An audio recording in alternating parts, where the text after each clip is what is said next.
as long as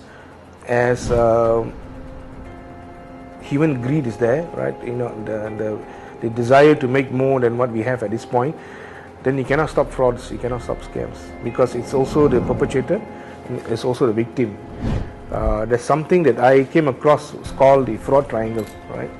It's not the scam triangle, but the fraud, right? And it also goes into dealing with human behavior, right?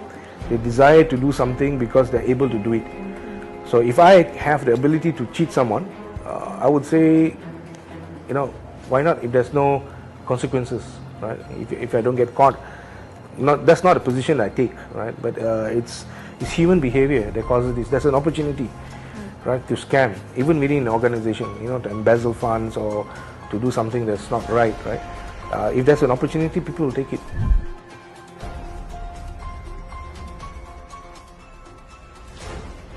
How to enforce fraud, how to enforce scams, because this is all done cyberly, right? In terms of crimes, cyber crimes, you cannot do it, right? If they call you via a phone call and you try to call back, it says number is not registered, or they're using a system like a VoIP system, which then numbers constantly change, right? But you can see the number on your cell phone, but when you come back, it's always engaged or not in service.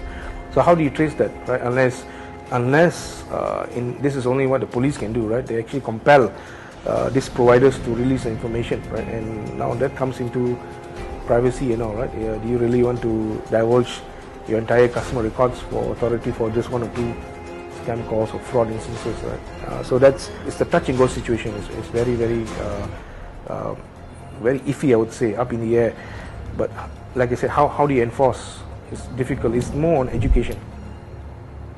The only way, I think, to prevent this is to educate people, give enough instances of fraud that has happened, people who have suffered, right? Those are case studies, right? And what's the monetary amount, right? I think a few years ago, a pensioner was scammed out of 850,000 ringgit, 600,000 ringgit. You hear this once in a while in the press, right? So if all these case studies can be then brought together and released as an information pack, or at least on a regular awareness session, right, then people will be made aware. This is what to look out for, right? The patterns of a scam call, scam WhatsApp message, even WhatsApp, so you can be scammed, right? They'll lead you into money making, and then deposit money, and then show some returns, and then when you want to withdraw, you cannot withdraw, finish, right? It's all done on WhatsApp.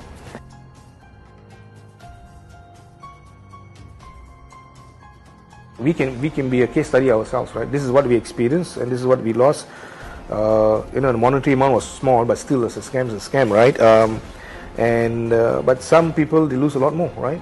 1,000 ringgits, 10,000, 100,000, a million ringgits.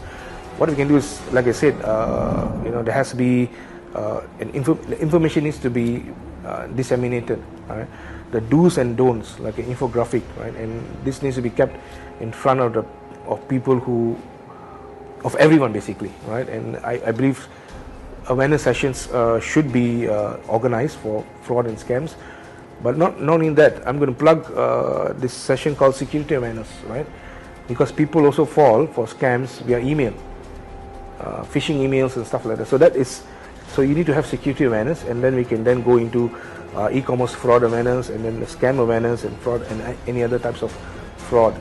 So it's like a sustained program. I believe that's one of the ways to go. We cannot enforce because it's difficult, but we can make people aware, and that would be my message.